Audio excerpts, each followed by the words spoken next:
Guthrie Trapp today, 12 bar blues, key of A. So we've got A7, D7 and E7. Let's check out the video and then we'll break it down. I'm going to break this down into 6 separate licks and we're going to have the tabs on screen and we'll go over them slowly. So if I'm playing, you know,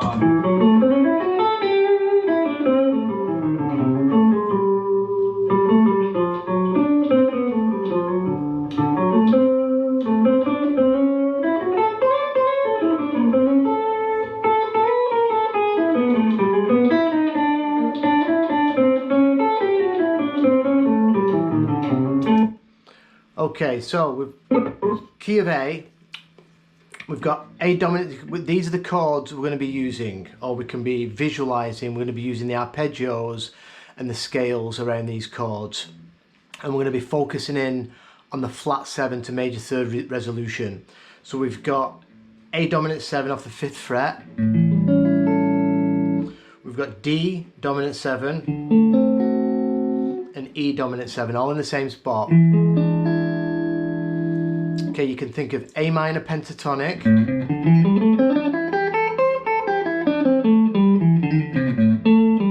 we can think of A mixolydian, A major pentatonic, and if you mix that with a minor pentatonic, you've basically got mixolydian. So A minor pentatonic, a major pentatonic. And also what you want to be aware of is your arpeggios for your dominant 7 chords, because that will show you the chord tones, because that's basically what we're going to zone in on today, is moving these chord tones around between the chords to get a nice sort of, you know, weaving in and out of each other nicely around this 12 bar blues. I'm not going to go too deep into the theory, but I'll just highlight a few key things. So our dominant 7 arpeggio for A,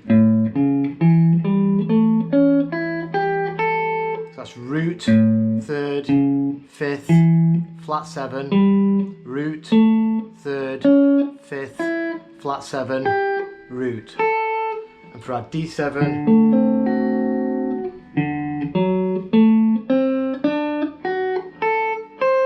same order of notes, root, 3rd, 5th, flat 7, root, 3rd, 5th, flat 7, and E7, which is coming out of this C form for E. You've got root, 3rd, 5th, flat 7, root, 3rd, 5th. You've got that D shape there for E. You've got these triads. But we're adding in that flat 7 there with our pinky on the 7th fret for this chord. You can also think of the mixolydian scale for each of the chords as well. So you've got A mixolydian,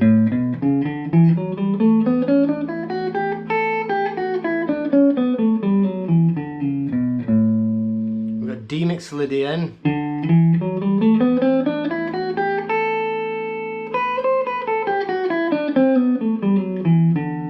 and also E mixolydian,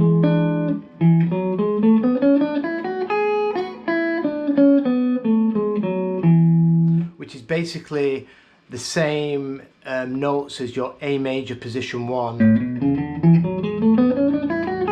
We're just starting from the E. Remember, the 5 chord of every major key is, the 5th mode is mixolydian. Right, so let's start this. We're going to break it down into 6 licks. The 6th lick has got 2 parts. So I'm going to end the majority of these licks and phrases, we're going to end on the flat 7. Because then you can see how that's going to resolve on the 1 chord, the flat 7. The note behind the flat 7 is the major 3rd of the 4 chord. So that's what a study like this is going to help you with. So let's play the first lick. So if I'm playing, you know, Right, so the first lick. I'm not going to go over every single note and what finger to use. I'm going to go over it really slowly, and you've got the tabs. I'll just highlight a few of the notes. So we've got this major pentatonic run, we've got the 5, 5, 6, 1. And I'm going to slide in 5th fret to 6th fret on the G string. That's our major 3rd of A. Then we've got 5, 7 on the B. And then it goes to the flat 7, 8th fret of the B string.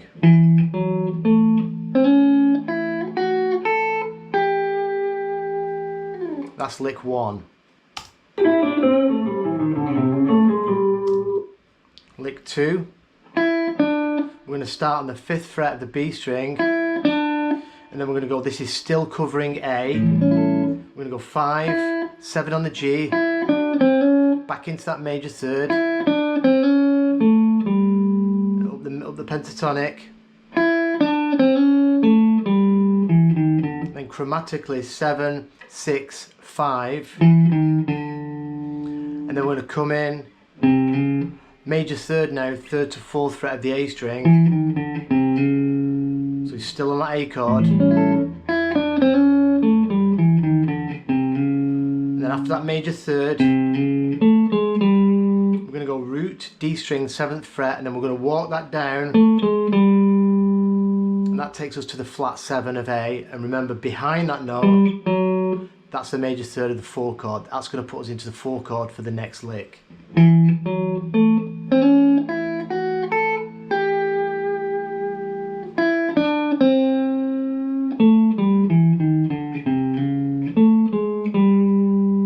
So when we come up that minor pentatonic, I think I hammered in before, you can hammer in, or you can just bend up that minor 3rd with your first finger.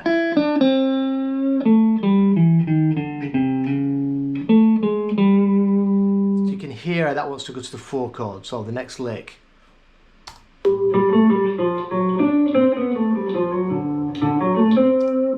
Right, so that's lick 3.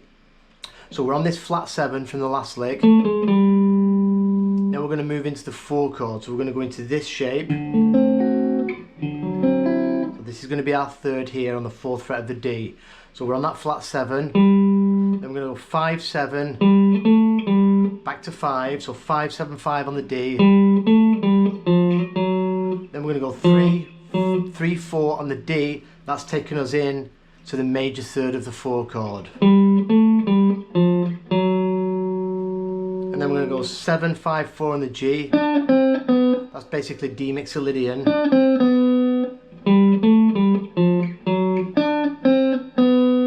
Then 7, 5 on the A. Over to the 7th fret of the A string.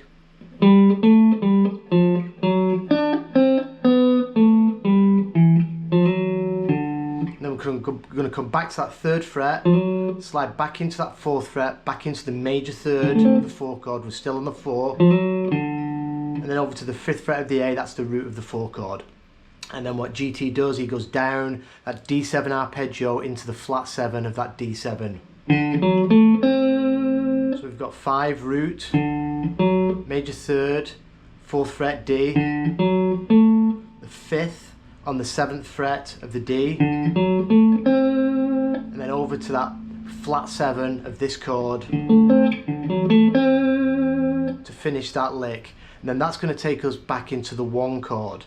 So take a note now, when we're going back to the 1 chord, this flat 7 of the 4 up a half step takes you back into the major 3rd of the 1. So that's this stuff weaving together.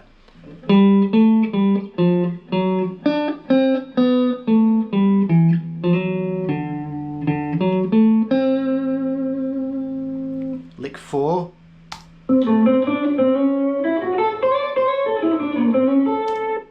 So lick 4 now, we're going to start, we're on that flat 7 of the D, we're going to play that again. We're going to play that, so that's the 5th fret of the G, over to the 7th fret of the D, then 5, 7 on the G, and then hammer in to that major 3rd back into our 1 chord. So that's took us back to the A dominant 7. So now we're in this shape. 5, 7 on the B, little blues run to the 5th fret of the high E, the root, and this cool little double slide move. So we're going to get our ring finger and we're going to slide from the 8th to the 10th,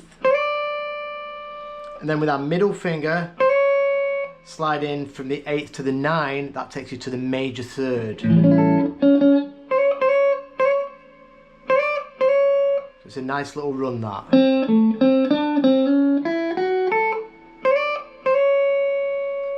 to grab the root on the B string of the 10th fret, and then we're going to come over to the 9th fret of the G, that's the 5.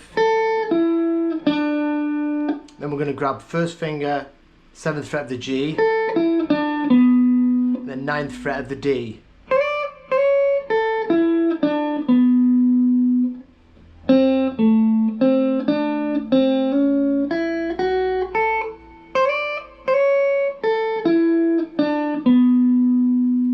And then we're going to come back over to this 5th fret on the G string, and then that takes us to back into the major third of A.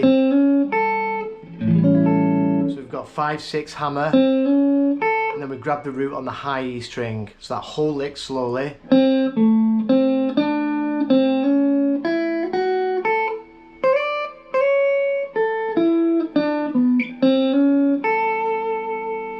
So now we need the 5 chord, so we're going to go into lick number 5 now, and we'll play the 5 chord.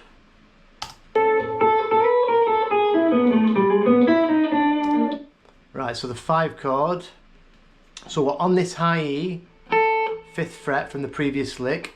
We're going to switch fingers now to our ring finger, that same note. Now take note, now remember this is our A root. Behind that A root this way is the major third of the 5 chord.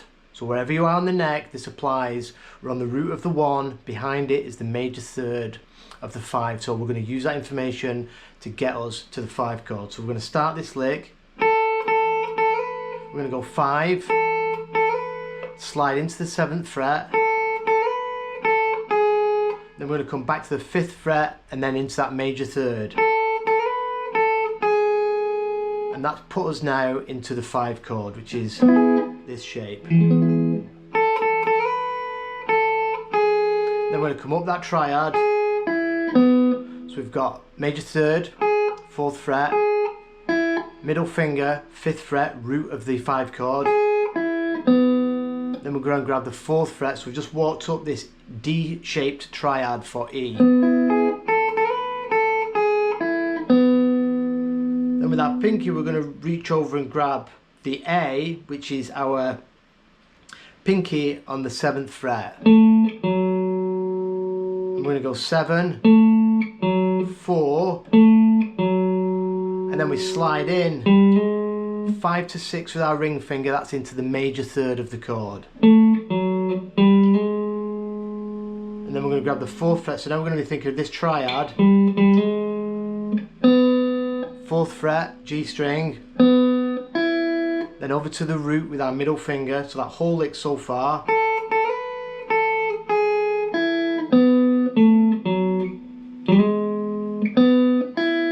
Now this is the root of the 5 chord. Remember, if we walk that down a whole step now like we have been doing, it's going to take us to the flat 7 of the 5 chord.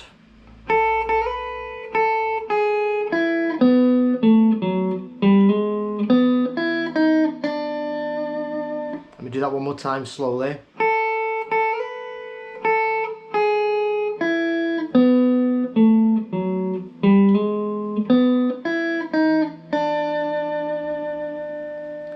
And then the last part of the lick, we're going to go back into the 1 chord.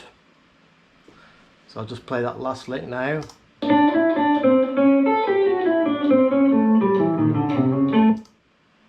Right.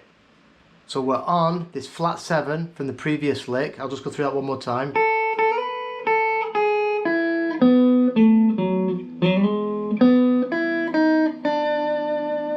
Then we're going to go 3, 5, 3. So this is a move that's used a lot. It's to the 4. That would be the, if we're thinking of the 1 chord, it's the 4 note, and behind it is the major third of the 1. So we're using this little run, and that's going to lead us into the major third of the 1 chord. So we're going to go 3, 5, 3 on the B. Then with our middle finger slide in 5 to 6 back into that major third of the 1 chord.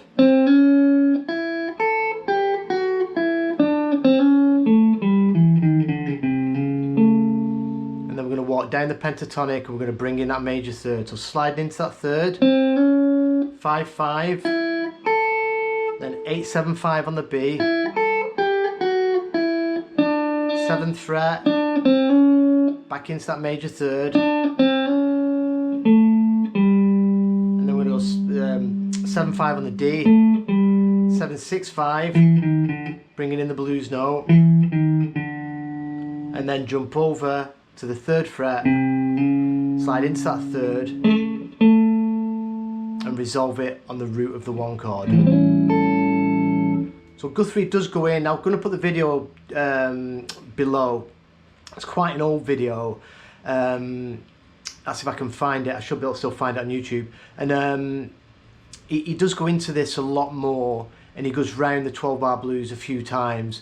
So it's worth watching to pick up some more things. It's a fantastic video. I really recommend you watch it. So from that 5 chord, I'll go through it right to the end slowly.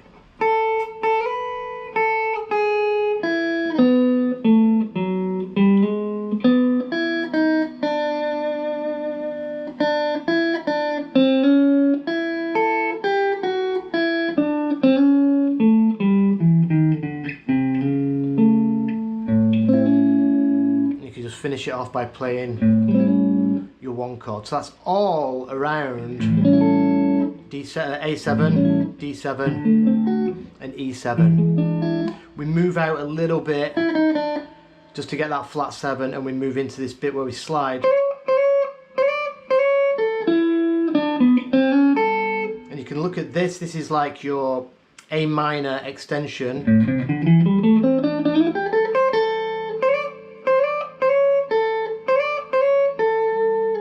So it's a really good exercise. If you don't really understand the theory at all, just try and separate the licks and put them with the chords.